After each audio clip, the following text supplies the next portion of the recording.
Hello, I'm K.D. Hale, Vice President of the Association of African American Cultural Gardens, and I have the honor of welcoming you, our audience, to our Sankofa web series. Our goal is to educate regarding the African American experience through this series. We will be interviewing some of the most interesting, engaging leaders, business leaders, and great entrepreneurs in this great city. These change agents will tell us about their journey, who they are, who inspired them, what they do, and what does African American history and African American cultural gardens mean to them.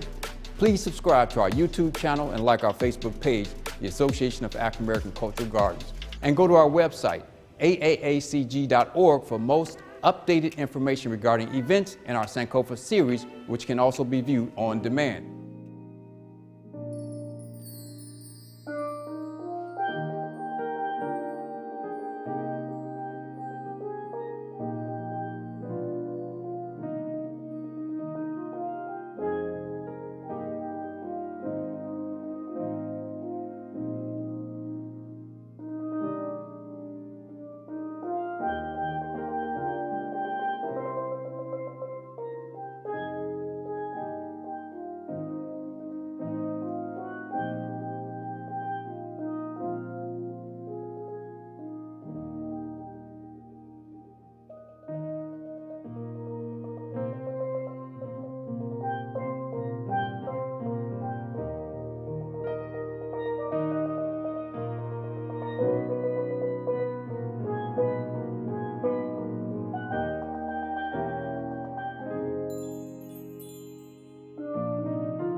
Hi, my name is Opie Shelton with the African American Cultural Gardens Association.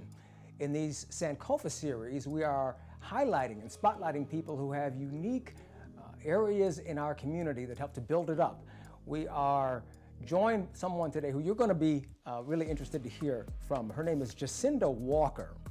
Now, she does a lot of work in our community with young people, but rather than trying to explain it, she can explain it much better than I can. If you look her up on the internet, you're going to see designer, strategist, educator, researcher. You are a creator and the founder of designExplorr with 2 R's, Absolutely. right? Explain the 2 R's. Well, my niece actually helped me find the name. I used to teach in a lot of different schools, and I taught under the title of Design Explorations because I taught 6 different design disciplines, and through our classes after school with many of the charter schools, every week, every class session, I would introduce a different discipline of design. And so it became an exploration of design. But my niece thought the name was a little boring, and she didn't think young people were going to think it was cool. And so she encouraged me to think of something different, but I just couldn't let the name go. And so I saw what they were doing with Flickr and Tumblr. And I said, you know, what if I do that with designExplorr with 2 R's? And she said, Auntie, now that's gangsta. I was like, that's the name. So, you know, a lot of people might think that they know what design is. Absolutely. And they may not really understand it. Help me understand. Is it just about learning how to draw? No. Design is a method of art that involves problem solving, critical thinking, and creative exploration, right? So when we think about these 3 aspects, the possibilities and the opportunities in design become endless. And so we don't look at design as only graphic design or only web design or only user experience design. We look at design from a thinking place, a problem-solving place, a place of understanding about our users. We look at it from a human-centered focus, and a lot of the educational materials that we give and that we offer for young people are based in these thinking philosophies. You probably have some kids that you encounter who didn't realize that they had that in them? No, not exactly. I'm a huge proponent of believing that you know that you're creative. Right? The rest of the world may not be willing to accept that, and you may not be in a place where you can openly be that way, but you know you're thinking different. You know you see things a little bit different. I like to share with parents, really, all I do is give name to what they were really already thinking about. So when I do go into schools, I actually have an entire workshop based upon creative career conversations, because I help young people to understand that, hey, that thing that you love to do, that sketching, that doodling, that typing, that coding, those pictures, that images, those ideas, that innovative thinking, there's a career based off of that where you can do the very thing that you love to do and sustain yourself as a human being. So you get them to tap into that. Absolutely. Yes, yes. And really it's about getting them to have an opportunity to try design, because it's such an ambiguous field, right? For many, it's a hard stretch. Even my mom at one point was trying to understand, so you do what? So you're still drawing? Right? It's like almost unreal that I get to go to work every day and draw, work on the computer, take pictures, art direct shots, write educational curriculum. And so these types of things, when you describe that, it's a hard stretch for someone who may be in an underserved school, who may not have regular art classes, who may not have an expansive visual arts program. It's also a hard stretch for somebody who may be in an underserved community who is used to only seeing doctors, lawyers, police officers, right, as the primary career opportunity. So when I come to your school or your organization, we've also done workshops in churches and basements and outside. When I show up, it's kind of like, what? There is something? I can still sketch, I can still draw, I can still paint, I can work on the computers, I can take pictures and make a living? Absolutely. And so if you come into a school and you're in front of a class and you tell them, we're going to make something, or we're going to draw something, how do you approach that? Yeah, actually when I go to a school, I can't drop that on you that you're going to design something there. Usually I'm there for educators who are looking for something a little more than art, a little close to thinking, some critical thinking, problem solving, places that might be looking to expand young people's creativity and those who are interested in sharing creative career opportunities. So that's usually why they bring me there. But what the students don't realize is that when I show up, we're going to do design right now. We're going to do it right now. And usually they look just like you did, like, what, now? You mean right now? Right now. So you give them what? So I give design challenges. We actually, at designExplorr, we have 8 different youth programs that we do. One of my favorite things to do, no matter what program you select, whether it be after school, in school, after summer camp, or any other type of extracurricular activity, is that I'm going to give you a challenge. I'm going to bring some wacky prototyping tools. I'm going to ask you to think about another human and solve this problem on their behalf. And so we get a lot of fun. We get a lot of excitement, a lot of energy. By the time the students have completed their prototype, they're kind of like, I liked this part about it. I enjoyed when we did that thing. I liked when I named it.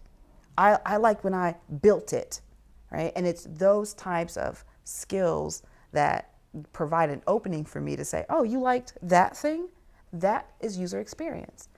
That is graphic design. That part is industrial design. That part is interior. Then it's like, tell me more about that. And that's usually when I know I got them hooked. Okay, and you are building or developing a center in Cleveland, right? Tell me about that. Yes, absolutely. We are going to be opening up an 1,800 square foot facility in Cleveland doing experiential learning programs. Currently, designExplorr, we do programs in the K-8 space, in the middle school space, and in the high school space. Now, one of my passion projects has been mentoring, and I've probably mentored more than 100 young people in my 25+ year career. But the challenge was that during COVID, it really showed me that they didn't have anywhere to go, right? Like those students who were in college, who were still trying to figure that way out, when COVID happened, they went back home, which may not have been the best place to continue your creative learning. And so that's when I really started thinking about, like, what if we had a place for them to go and do work? What if we had clients who were interested in providing opportunities so that this young folks can get experience in doing the thing that they very well love, right? Because you need a real project, right? You can't it's got to be something authentic. And that's really when I started initially concepting what the center could be. When I received my honorary doctorate from Ringling College of Art and Design, they showed me their summer program of what they do. It was amazing. The only challenge was it was not very racially diverse. And that's when I started thinking, what if I could build it?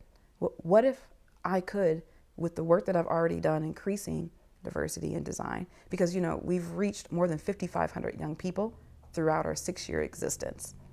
But what if I had a space where I would be at all the time, where they could come and find me, where they didn't just have to schedule a Zoom call. They could come and see me and be with others, right? Because the other challenge about being a creative sometimes is that you need fellowshipping. You need to be with your creative brothers and sisters to learn and to see and to be. It's difficult to be something you've never seen. So having a space where they could meet one another, it just became this what if thing for me. And about 1.5 years ago, I started kind of looking around, like, maybe, like, what if I found somewhere? Like, because I always have people ask me, you know, why Cleveland? Why do this type of work? You could be in New York, you could be in California, you could be in Texas, you could be in Florida. Why Cleveland do this work? And my question to them is always, why not? And being able to have found that space, we're going to be at 3800 Euclid Avenue, right across from the Children's Museum. We already have signs up. We're in the midst of construction.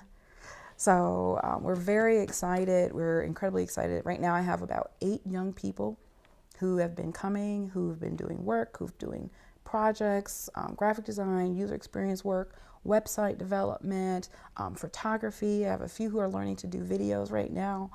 We have about 4 or 5 clients that we've been servicing, and it's just been a very great experiential opportunity for them, and I want to scale that. Now, you said that people were asking you, why Cleveland? Do you have roots in Cleveland? I absolutely do. My father's in the military, and so when my parents divorced and moved back to Cleveland, my mom's family actually lived in the Kinsman area. And yep, she did. They did. And my father's family actually lived in East Cleveland. And so when we came back here, I went to Cleveland Heights High School. That's where I graduated from. I began. Oh, come on. I began my collegiate journey at the University of Akron. I did a double major and a double minor there. So I have an associate's in commercial art. I have a bachelor's of fine arts in graphic design, a minor in drawing, a minor in computer imaging. I also was awarded a full ride scholarship to The Ohio State University to study the lack of diversity in design disciplines. And there I received a graduate minor in nonprofit studies management and an M.F.A. in design research and development. Now, as part of our Sankofa series, we talk, the whole concept of Sankofa is, you know, reaching back to the past, living in the present, looking forward to the future. Was there anybody who, like you mentioned your dad was in the military, but anybody in particular, I don't know if it was your parents or maybe a teacher or somebody who kind of, I don't know, nurtured you down this creative road? Yeah, you know, I've not had a mentor of color who was a designer. I wasn't fortunate in that respect. But I did have an amazing group of women, Black women, Latino women, who really, really put their hands around me when I was young, who helped to kind of go, oh, no, not that way. This is the way to do it. And I think the first one that I always think about, so emotional to me, her name is Colleen Curry. She was at the University of Akron. She was the first Black professional woman I ever saw. Ever. And she was tall, you know, she had long hair. So she was already very striking looking. But what I think what made me the most like, what? I loved how people spoke to Mrs. Curry. No one called her by her first name. Everyone said hello. One time the president from the university came and she said, Mrs. Curry, can I get the door for you? We were all like, what? What? And I was like, that's, yes, like, and it just showed me, like, maybe I could be creative and work in an office. Like, maybe I could find something where I could do both. And I actually, being a peer counselor at the University of Akron, really began this journey, this youth advocacy piece for me. It just gave me this opportunity to pay back what I had also already had received. So it was a wonderful opportunity. Now, you agreed to be on this in this space talking about the African American Cultural Garden, Yes. which has design features in it, right? And a lot of people aren't aware of it. Tell me your thoughts about it and the need for it. Yeah, absolutely. I think the cultural gardens is important because it provides another space where people of color, particularly Black people, can be themselves, right? And in the community, and being able to see the gardens. You know, the few times that I have been there, it's been stunningly beautiful. And in fact, one of the designers, Daniel Bickerstaff, actually worked on that project. And so I had an opportunity to watch him construct and to design and build. So it was a stunning project. Like I didn't know that designers got chances to do stuff like that. So when I met Dan, it was a really eye-opening moment for me. It's about expressing, you know, he in his design, he expresses everything from the Middle Passage, you know, from Yes. Africa to, you know, civil rights, and abstracting these things so that you could put meaning, you can put your own story into it. I love how there is emotion in the walls. And I love that part of it, and just being able to be in this space. I think that's what I love so much about Cleveland. You know, you can live here for 20 years and turn down the street and go, ooh, I never knew this was here. Like literally, it's growing and changing all of the time. That's why I refuse to build my business anywhere else. And being able to be affiliated with the Cultural Gardens has been a really great opportunity. We're glad that you've you know, given your support to it. Since you work with young people, Yep. and you have a chance to maybe talk to their parents, grandparents, or maybe even them on this or in this space, any advice, admonition you'd give them as a creative? Absolutely. Well, you know, I do get a lot of questions from parents. I once did a talk, and I had two parents come up to me after, were like, that kid that you're describing, I think we have a creative child. Like they were whispering, like, I think he's creative. I'm like, this is nothing to be quiet about. Let's shout it to the world. He's creative. And they're like, what are we going to do? Nurture it. Nurture it. And when you're nurturing something, you feed and water it daily, right? You provide it in good light. You give it opportunities and good for, like, that's what you need to do when you have a creative child. So we always work with parents to help them to understand, hey, this is what the journey could look like. Here's some of the opportunities that they might be able to receive. Here are some of the tools. And here's where you can buy them effectively, right? And economically, so that that child can continue to nurture that. Because the thing about creativity, like the rest of your body, is a muscle, right? It's a DNA trait that's passed. So when we exercise it regularly, it gets stronger and powerful quickly, particularly for young people. So being able to work with parents and to help them to understand and comfort them, right? Because there's this whole ideal of what happens if you become an artist, right? What happens if you become a designer? You live well, right? Like you live well, because artists and designers, it's not like it was 50 years ago. It's not even like it was 10 years ago. And so there's lots of amazing opportunities in these types of careers that many parents are just not familiar with. And so that's why for many of our workshops, when we have parents come on, design with them, right? Like, don't leave them, but come sit with them. We can co-create. You've probably said this, but I was underline that, you know, Black and brown people are underrepresented in that field. Highly, highly. In fact, one of the biggest things that I do with designExplorr is that we produce a lot of research reports and data reports. I'm in the midst right now of developing a design forecast. So I've been working with the Census Bureau and the Bureau of Labor Statistics and reporting data facts out about the different design disciplines. Last year, I actually had a chance to speak at the IDSA Women in Design Conference, where I presented the latest updates and data points to women in the design profession. So when we talk about design, We have to understand that even though there is a 2% decrease in the total number of self-identified designers, there's a 7% increase of designers of female descent. If Jacinda Walker has created some excitement for you, some curiosity, you want to look up designExplorr, right? If they Google that, they're going to be able to find you. I'm everywhere. You want to look into it and see if maybe you or your child is a creative, or you can nurture that out of them. So we're so glad to have her here where we're talking about the African American cultural gardens.